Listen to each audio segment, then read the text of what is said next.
Bienvenidos a nuestra primera emisión del estudio bíblico de los miércoles. Hoy es miércoles 9 de diciembre del año 2020. Estamos llevándolo a ustedes desde la ciudad de Guatemala a las 7 de la mañana, hora de Guatemala. Queremos que todos en cualquier parte del mundo que reciban este estudio sean edificados juntamente con nosotros y por eso vamos a orar. Padre que estás en el cielo, bendito seas tú que has creado todo con la palabra de tu poder y que nos has permitido tener acceso a tu palabra, a tu amor y a tu bondad. Enséñanos hoy tú mismo a través de tu Espíritu Santo y por medio de las escrituras sagradas, por medio de las experiencias que hemos podido vivir en el tiempo que te hemos conocido y hemos abrazado tu nombre, tu fe, y todo esto lo pedimos en el nombre de Jesús. Amén. Muy bien, mis queridos eh, seguidores de estas plataformas de YouTube y de Facebook. El tema que quiero abordar hoy es el que está en la pantalla, que usted puede ver, y se titula Pensar bien. La escritura que vamos a leer se encuentra en Juan 9:1 y dice: Al pasar Jesús vio a un hombre ciego de nacimiento y le preguntaron sus discípulos diciendo: Rabí, ¿quién pecó, este o sus padres, para que haya nacido ciego?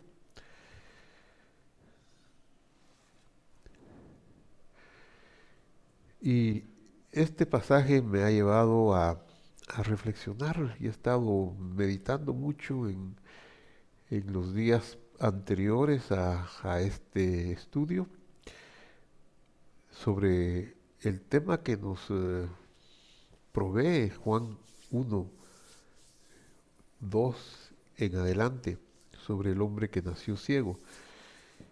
Y por eso lo primero que quiero decir es, como dijo el poeta, cuando afirmó: en este mundo traidor nada es verdad ni es mentira, todo es según el color del cristal con que se mira.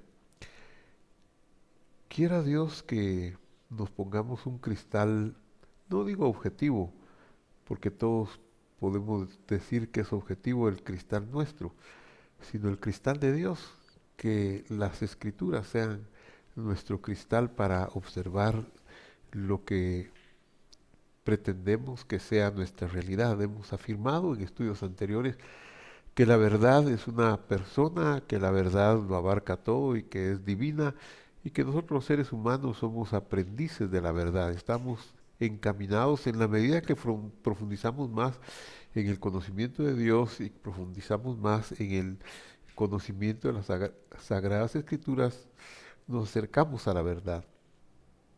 Esto lo digo porque muchas veces nos devanamos la cabeza para explicarnos las cosas que suceden alrededor, especialmente aquellas que no encontramos explicación o que muchas veces hemos ya emitido el juicio de que son injustas. Y claro, en esa interrogante interna, muchas veces quien sale cargando nuestra culpabilidad o frustración es Dios, ¿verdad? Podemos llegar a una conclusión: no existe Dios. Si existiera Dios no habría niños con hambre. Si existiera Dios no habría niños ciegos o que nazcan ciegos, o no se morirían los niños, o no habría sufrimiento en el mundo. Y empezamos a analizar, a sacar un montón de conclusiones. La pregunta de los discípulos nos puede dejar una gran enseñanza, pero más bien la pregunta y la respuesta. Primero la pregunta. En la pregunta ellos buscan un culpable, y eso es muy generalizado.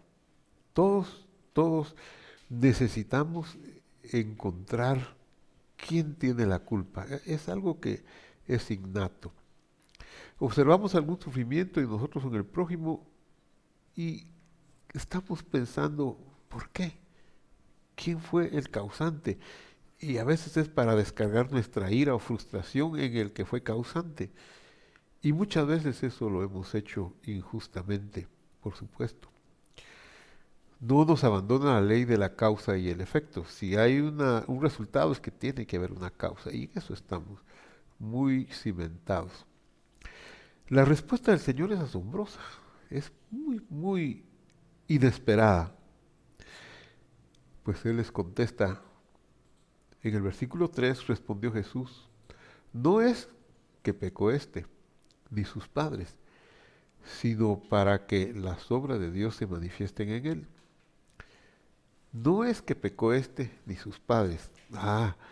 Ahí empieza a haber una insinuación, una clarificación, ¿verdad? Este hombre nació ciego. ¿Quién pecó? Él o sus padres, dicen los discípulos. No, no es que pecó él ni sus padres. Bueno, entonces, ¿qué es lo que pasó?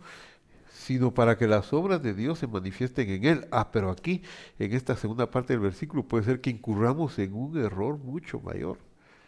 Porque si no pecó este, según la respuesta del Señor Jesús, ni sus padres, y luego oímos escucharle que dice, para que las obras de Dios se manifiesten en él, entonces, blasfemamente, podemos pensar, Dios lo hizo nacer ciego para después venir y que Jesús lo sanara, o que alguien pidiera una oración y Dios hiciera el milagro de sanidad. Eso es una blasfemia, porque pareciera pues como que Dios es el causante de que aquel nació ciego y por ende el causante de todo lo malo que hay en el mundo y que no tiene explicación para nosotros. Es Dios, porque Él es el que tiene el poder. Pero no, tenemos que ponernos el cristal correcto para ver la realidad de acuerdo con Dios. Y el cristal correcto es la revelación escritural. Lamentablemente es el único cristal que nos puede llevar a la verdad. Veamos pues, me es necesario hacer las obras del que me envió mientras dura el día. La noche viene cuando nadie puede trabajar, continuó diciendo el Señor Jesús, mientras estoy en el mundo, luz soy del mundo. ¿Qué quería decir con estas palabras tan hermosas que dijo a continuación de me es necesario hacer las obras de Dios? Lo que quiere decir es que Él es la luz y que con su espíritu nos puede iluminar para que nosotros seamos iluminados y no solamente tengamos un concepto correcto, sino también lo podamos disfrutar y difundir. Veamos pues, sigamos analizando y profundizando. Si hemos de hallar algún culpable, no tiene que ser Dios, no necesariamente son los padres, no necesariamente son las personas que a veces hasta llegan a causarnos daño. Tenemos que buscarlo en el nivel completo, como es la verdad. La verdad, dijimos cuando estudiamos en esta misma serie de estudios del Evangelio de Juan, hablamos de la verdad. Dijimos que la verdad en las 27 letras que tiene el alefato hebreo está escrita tomando la primera letra, la última letra y la 14, que es la de en medio. 27 letras son, por supuesto, si tomamos las 5 letras que al final cambian de figura. Entonces nos quedan 13 de un lado y 13 de otro lado y en medio la número 14. La palabra verdad se escribe con la primera, la última y la de en medio. Y se escribe en hebreo emet. Emet, eso es verdad. Es decir, abarca todo el espectro, todo el panorama. Entonces, de igual manera, nosotros para poder entender el cristal correcto, para ver la realidad, tenemos que abarcar todo el panorama. No escondernos a ver solo lo que estamos padeciendo, el sufrimiento, porque eso nos puede llevar a conclusiones erradas. Entonces,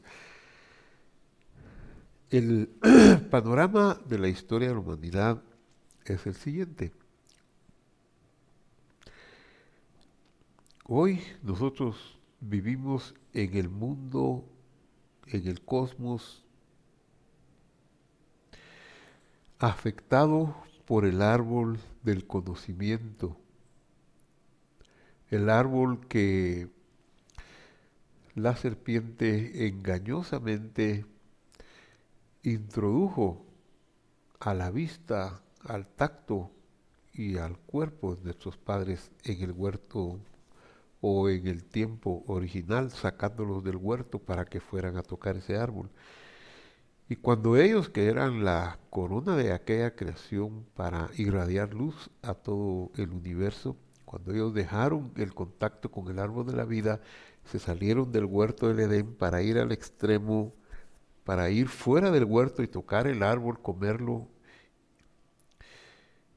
y según ellos disfrutar de su sabiduría, se encontraron que estaban separados de Dios, muertos en delitos y pecados. Y hoy por hoy este árbol es el que mantiene todo el universo, todo este cosmos que es el no cielo, que es esta creación.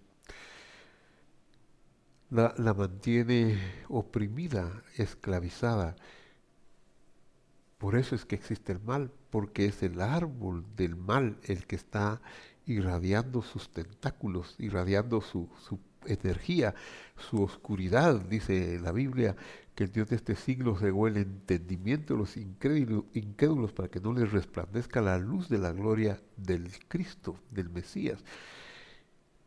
Y todo lo que sucede aquí es lo que causa ese dolor.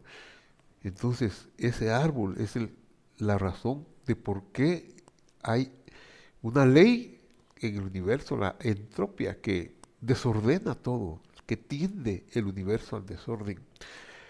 ¿Por qué existe el mal, el daño? ¿Por qué los niños pueden llegar a nacer ciegos o pueden llegar a tener alguna otra discapacidad o puede haber tormentos sobre ellos o disfunciones o puede haber abusos y toda clase de maldades?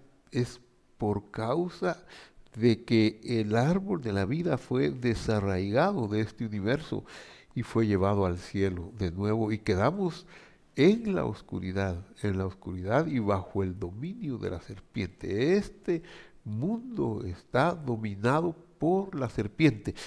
Claro, Dios, que es rico en misericordia, nos amó de tal manera que envió, Él se hizo hombre para venir y traer salvación a la humanidad, porque su amor era tan grande que quiso venir y salvar este cosmos, salvar este universo, pero no lo hizo en un acto de un segundo, sino lo hizo en un acto que ya lleva miles de años, milenios, y que tiene una culminación, pero todavía no hemos llegado al final, porque Él tiene otras consideraciones, otros elementos de juicio.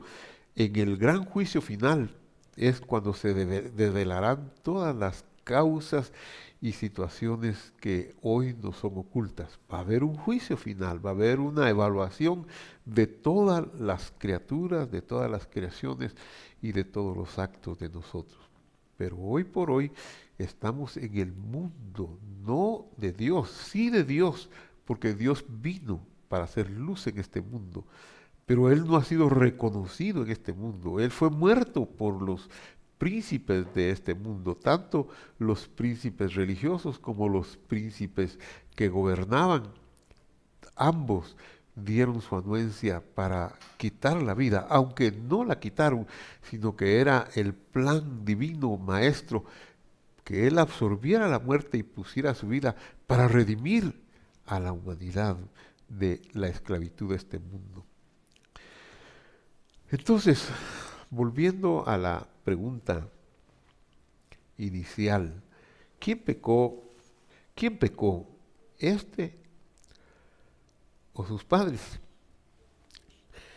Vamos a introducirnos ahora en analizar escrituralmente sobre lo que se ha dado en llamar las maldiciones generacionales o la maldición del pecado y de la muerte. ¿Existen las maldiciones generacionales? ¿Existe la maldición del pecado y de la muerte? Bueno, tenemos que afirmar que lo que la Escritura dice. Veamos lo que dice la Escritura. Ezequiel 18:1 dice, vino a mí palabra del Señor diciendo, ¿qué pensáis vosotros los que en la tierra de Israel usáis este refrán que dice, los padres comieron las uvas agrias y a los hijos les dio la dentera? Verso 3, vivo yo, dice el Señor, que nunca más tendréis que usar este refrán en Israel. He aquí que todas las almas son mías, como el alma del Padre hacia el alma del Hijo es mía, el alma que peque esa morirá. El hombre que es justo, que actúa conforme al derecho y a la justicia, el hombre que camina en mis ordenanzas y guarda mis decretos a fin de actuar rectamente, este justo vivirá, dice el Señor. Pero si engendra un hijo ladrón y sanguinario que hace alguna de estas cosas y relata una lista de transgresiones a la ley de Dios, y al final el versículo 13 pregunta, ¿vivirá este? No, no vivirá. Todas estas abominaciones cometió y de cierto morirá. Su sangre será sobre él o caerá sobre él. Pero si este malvado engendra un hijo que ve todos los pecados que cometió su padre, pero que aún viéndolos no los imita, guarda mis decretos, anda en mis ordenanzas, éste no morirá por la maldad de su padre, de cierto vivirá. Y el versículo 19 dice, y si preguntáis, ¿por qué el hijo no lleva el pecado de su padre? Pues porque el hijo no actuó conforme al derecho y a la justicia, o sea, de Dios, ¿verdad? A lo que Dios revela que es el derecho y la justicia en su palabra. Guardó todos mis estatutos y los cumplió, de cierto vivirá. El alma que peque, esa morirá. El hijo no llevará el pecado de su padre, ni el padre llevará el pecado del hijo. La justicia del justo recaerá sobre él y la impiedad del impío recaerá sobre él. Estas escrituras nos muestran que hay una causa y efecto, es cierto, pero también nos demuestra que eso no es heredado, sino que quien conoce los estatutos de Dios y los vive tendrá una premiación aún en este mundo, pero también escondido está en esta escritura y en toda la revelación escritural, como dice, por cuanto todos pecaron están destituidos de la gloria de Dios, y dice también David en cierta parte, dice, no hay justo ni aun uno. Eso significa que todos tenemos la herencia del pecado, por eso estamos en este mundo, como me refería anteriormente, que es el no cielo, sufriendo las consecuencias de la esclavitud, del pecado y de la muerte. Pero aparte de esa herencia que viene desde nuestra separación de Dios, de haber perdido la gloria de Dios en el huerto del Edén, los pecados de los padres no se heredan hacia los hijos ni hacia los nietos. Eso es un hilo muy delgado que a veces cuesta entender, porque sí heredamos la maldición de haber sido engendrados por nuestros padres Adán en pecado, en corrupción. Sí recibimos la herencia de la capacidad de pecar, la concupiscencia, y recibimos la herencia de la muerte. Todos morimos. Pero lo que no existe es que un pecado que comete un padre al hijo le va a venir. Eso es lo que no existe y es lo que demuestra la escritura de Juan 9, 1, 2 y 3 que el Señor Jesús manifestó muy bien. Entonces son dos cosas. Una, el pecado heredado de Adán, y dos, las maldiciones ancestrales, aparte del pecado heredado de Adán, no existen. Por eso el Señor Jesús dijo, no es que pecó este ni sus padres, para que se manifieste la gloria de Dios, yo soy luz del mundo y les voy a enseñar lo que corresponde. Quiero contarles una historia, un testimonio familiar. Quiero contarles la historia de Alfredo. El Señor nos concedió con Juani 10 nietos y ya llevamos 6 bisnietos. Los nietos ya no habrá más nietos. Los bisnietos seguramente que habrá muchos más. Los primeros 4 nietos nacieron todavía en el siglo XX, pero luego de un tiempo, en el 2003, empezó una nueva generación donde fueron naciendo ya en este siglo XXI los otros 6 nietos para que sean los 10 que Dios nos concedió. El 7 de octubre del 2003 nació Manuel Alfredo Salazar Vázquez. La alegría de la familia cuando supimos que nuestra hija Irene estaba esperando fue inmensa.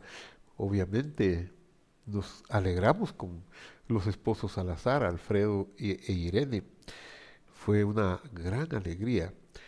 Y fue una gran alegría porque en ese tiempo también nuestra nuera Mónica resultó esperando, nuestra hija Chiqui estaba esperando y más adelante nuestra hija Ruth.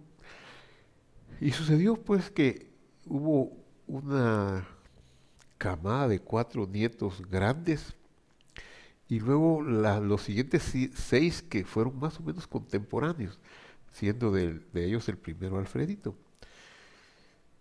Alfredito nació pues el 7 de octubre del 2003.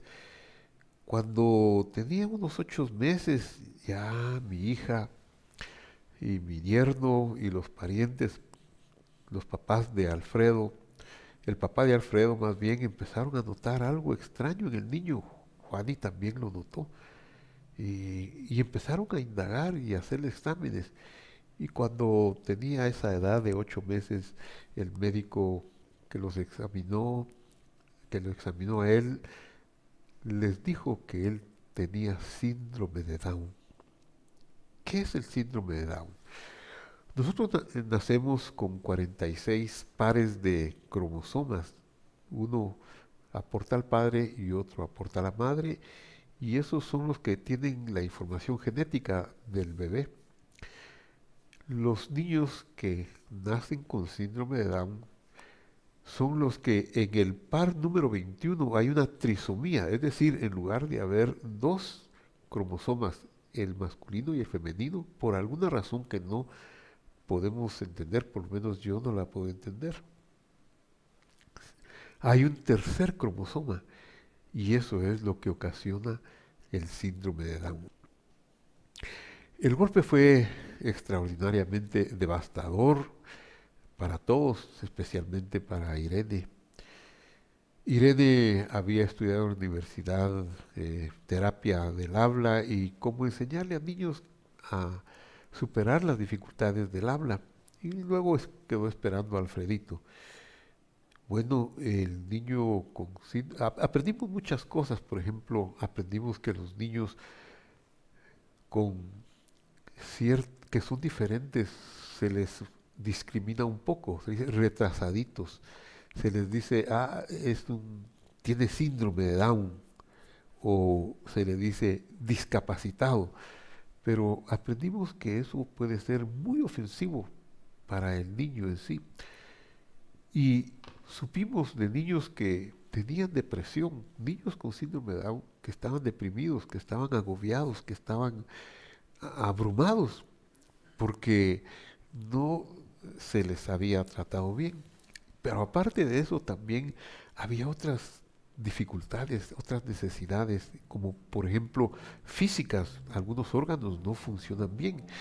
Alfredito el corazón no le funcionaba bien.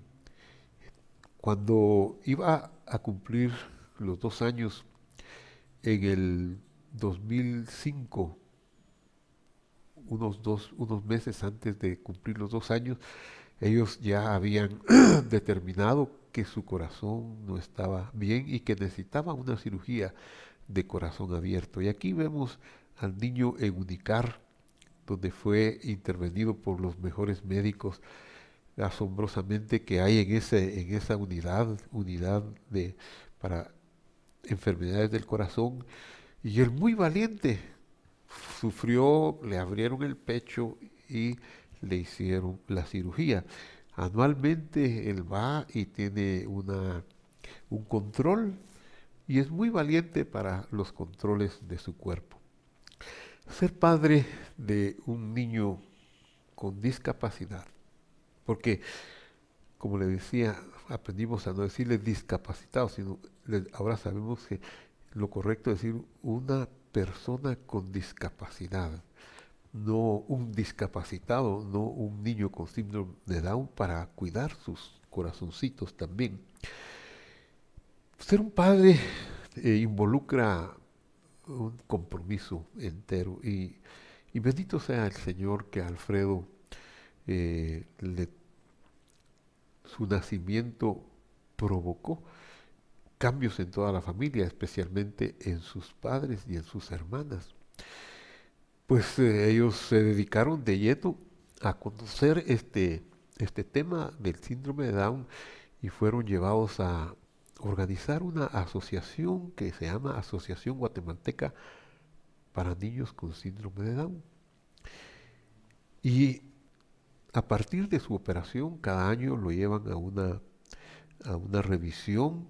Hasta ahora, ya casi eh, a los 17 años de edad, él ha resultado avante. ¿Qué ha sido de la vida de Alfredo desde el 2005, estos 15 años hasta acá? Bueno, pues ha sido una vida donde sus hermanas y sus padres y nosotros en menor grado, el resto de la familia, le hemos brindado amor, cariño, y creo que esa es una de las razones o de las cosas que el Señor quiere que nosotros hagamos con las personas que sufren, que las rodeemos de cariño. Si nos toca a alguien en la familia, que lo rodeemos de cariño, que sea el amor lo que los cubra, y podremos sacar unos resultados maravillosos. Este hombre que nació ciego, pues tuvo que ver cómo se las valía, porque estaba mendigando. Más adelante, en un futuro estudio, vamos a ver cómo la sanidad de este hombre causó un revuelo tal que cuando le preguntan a los padres, y bueno, este es el hijo de ustedes, ¿cómo es que está viendo? Es cierto que nació ciego, edad tiene, como quien dice, que él se defienda. Pero a veces los niños con alguna discapacidad no pueden defenderse, no saben defenderse. Alfredito es un ángel, es de un corazón. Él no sabe pelear, él no sabe defenderse. Quizá va a llorar, pero no puede, no tiene lo mismo que tienen los otros niños. Por eso la analogía que se usó en mi yerno y mi hija cuando nació Alfredito fue que me decía Irene hoy en la mañana, mi hija, mire papá, me decía, "es- cuando uno espera un bebé, es como que se preparara un largo viaje y tiene tantos planes para su bebé. Vamos a darle los mejores colegios, vamos a darle la mejor alimentación, y que llegue a ser un hombre de bien en la vida, que pueda ser un predicador del Evangelio, un profesional de las leyes, un médico, etcétera, etcétera. Tantas ilusiones que hay. Es como planear un viaje, me decía Irene.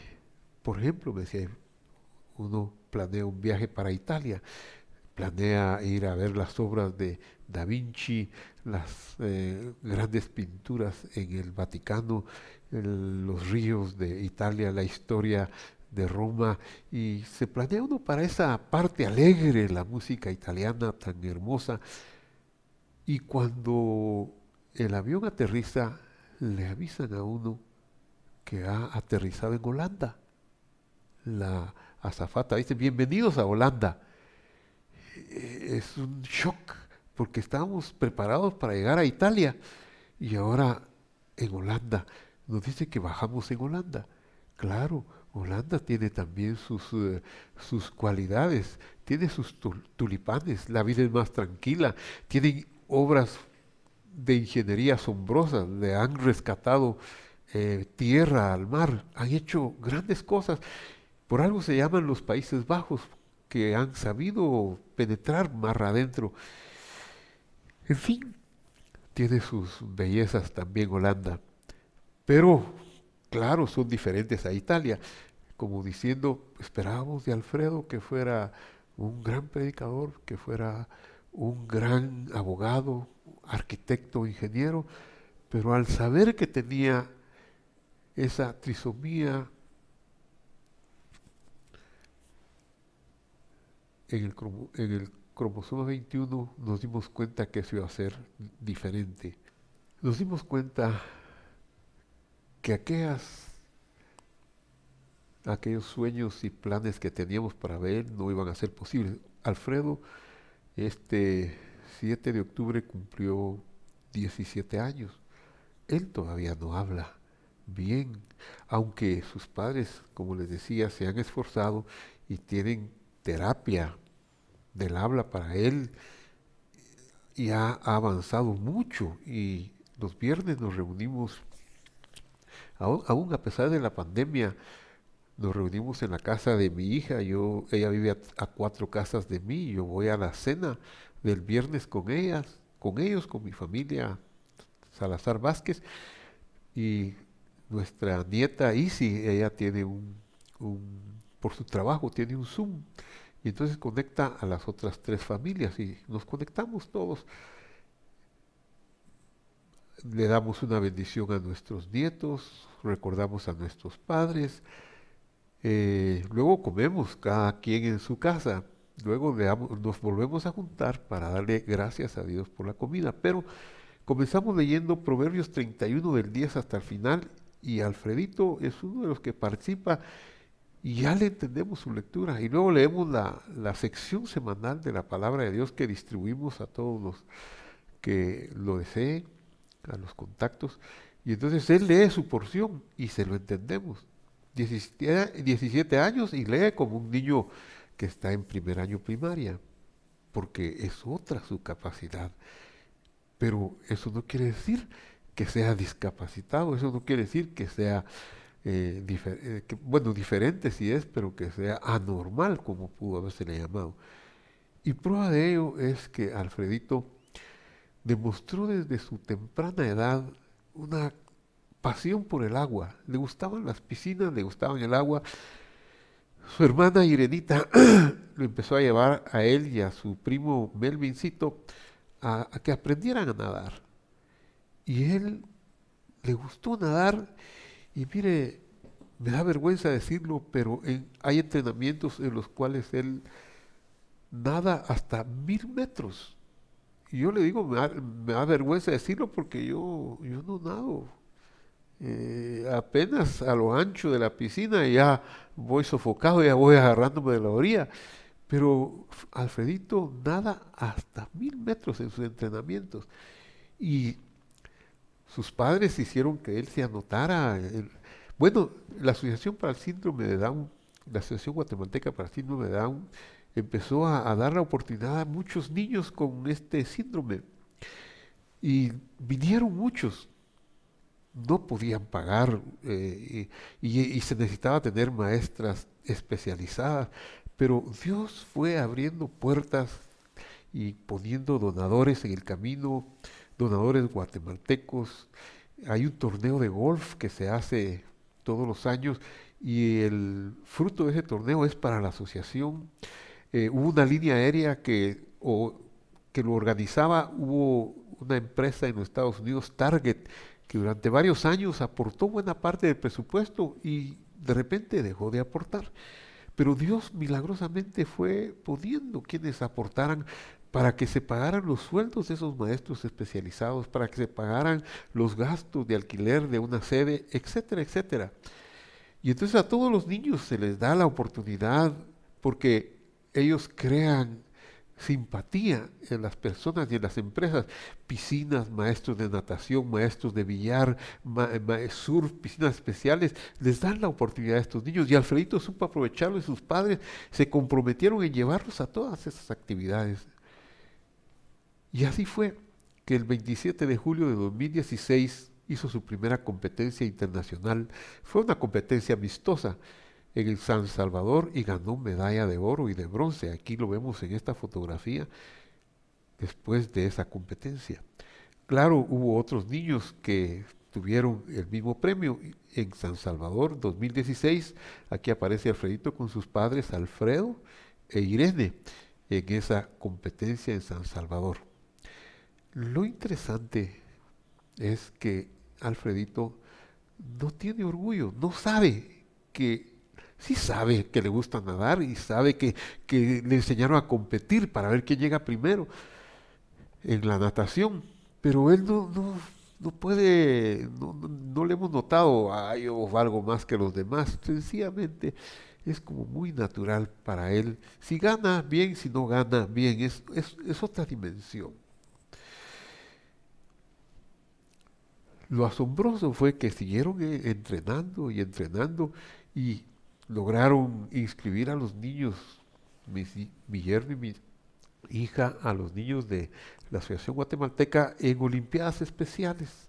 Ya es un organismo superior a nivel nacional que permite la competencia a nivel internacional y a competencia oficial. Entonces, Alfredito fue a Panamá en el año 2017 y fue campeón latinoamericano con medalla de bronce.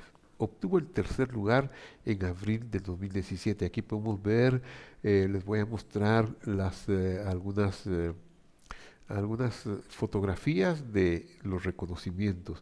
Por ejemplo, el diploma que le dieron. Luego, cuando regresaron, fue una titular de prensa, de la prensa escrita. Salieron los niños, todos los que fueron no solo de la asociación, sino ya a nivel federado de Olimpiadas Especiales, fueron recibidos con muchos honores y trajeron muchas medallas, al grado que pareciera que fue el grupo que más medallas, o en ese año o en muchos años, que más medallas trajeron al país. Y el Ejército Nacional, el Ejército de Guatemala, nos asombró cómo ellos festejaron a estos niños y les hicieron una bienvenida en la Brigada Mariscal Zavala. Los soldados les hicieron valla, les aplaudieron, y los consintieron, los pusieron a ver los aparatos o las armas, se fotografiaron con ellos. Aquí tenemos las distintas armas de caibiles del ejército, que son en su entrenamiento, algunas muy secretas, otras manifiestas. Ellos se fotografiaron con los niños y yo les estoy mostrando una de las fotografías con Alfredito, un miembro de los caibiles. Ahí se está fotografiando con Alfredito. El alcalde Arzú lo recibió en la ciudad de Guatemala, en la alcaldía de la ciudad de Guatemala, a todos los niños, y se fotografió con ellos. Aquí lo podemos ver. Hoy, a los 17 años, Alfredito tiene todavía las marcas en su corazón, en su pecho, de esa operación del corazón. Ya usted puede verlo aquí en la terraza de su casa. Es una fotografía muy cerca de octubre, cuando él cumplió los 17 años.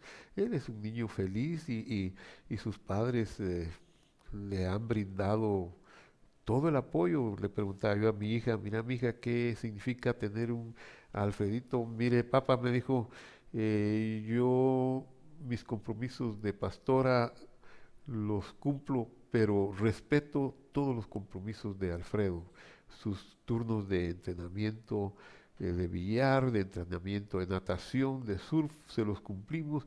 Y en las clases durante esta pandemia, que se fueron clases por internet, él participó e hizo todo lo que las enseñanzas que le podían dar las maestras. Entonces aquí vemos pues a Irene con Alfredo Una cosa muy impresionante. Quería contarles este testimonio y tal vez que aprendamos a ver a los que son diferentes como que nosotros con más amor y cariño. Tengo una experiencia vergonzosa que contarles, pero he decidido compartírselas. Estaba estudiando yo en la escuela Justo Rufino Barrios, Escuela Nacional Mixta de mi pueblo, Cabricán. No recuerdo si era el quinto año o era el sexto año de primaria, posiblemente era el sexto año. Mi maestra era la señorita Emilia Randa. Era una joven recién graduada de maestra y llegó a nuestro pueblo y nos daba clases. La, la clase estaba del lado, tenía dos formas, una que daba a la plaza, a la municipalidad, y la otra parte de la escuela estaba hacia el lado contrario. Por lo tanto, desde la clase donde yo estaba, se podía ver quiénes pasaban. Y una mañana iba pasando un maestro. El maestro tenía uno de los ojos más pequeños y yo creo que no veía con él. Y mira la maldad de mi corazón. Yo empecé a cantar y a gritar, chocolate, chocolate. Claro, eran unas palabras ofensivas, irrespetuosas, porque yo era un alumno, él era un maestro. No era mi maestro, pero era un maestro. Yo vi que el hombre pasó. Y durante el trayecto, quizá durante unos 30 segundos, yo canté, chocolate, chocolate. Obviamente yo lo estaba insultando a él, le estaba diciendo choco. Se lo digo porque a veces uno ofende intencionalmente y eso es gravísimo. Y a veces uno ofende sin intención por ignorancia, pero también es grave y hay que aprender a no hacerlo. Bueno, vino la maestra, dio las clases y a la media mañana pues teníamos recreo. Y viene alguien a decirme, lo llama don Lolo, que era el director de la escuela. Lo llama a la dirección. Y yo no me imaginé, ¿verdad? Yo me fui para la dirección y entré. Cuando yo entré vi al maestro, vi a mi maestra y vi al director. Y solo entré a la dirección y mi maestro, perdón, el maestro que tenía el ojito más pequeño, se me dejó venir con el cincho en la mano y con palabras muy feas me dijo, perverso, este es un niño perverso. Y antes que yo me diera cuenta me estaba golpeando con saña. Fue tal hazaña que mi maestra, la señorita Emilia Randa, se interpuso. Y dijo, no, él no es perverso, travieso puede ser, pero no perverso.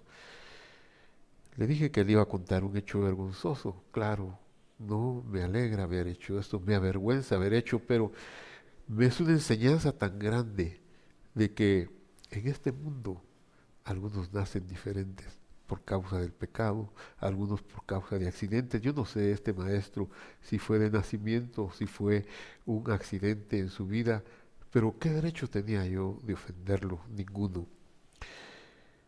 Pero para esto apareció el Hijo de Dios, para traernos la luz. La luz. Él dijo, mientras yo estoy en el mundo, luz soy del mundo. Por eso concluyo mi mensaje con esta escritura. Al pasar Jesús vio a un hombre ciego de nacimiento.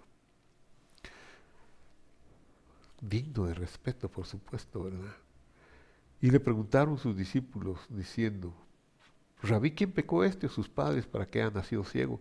Tenemos que quitarnos ese prurito de que si algo está malo, algo malo se hizo. A lo mejor no. A lo mejor no es que ni fueron sus padres, ni fue él. Es el mundo que es malo. Es este sistema que está pervertido.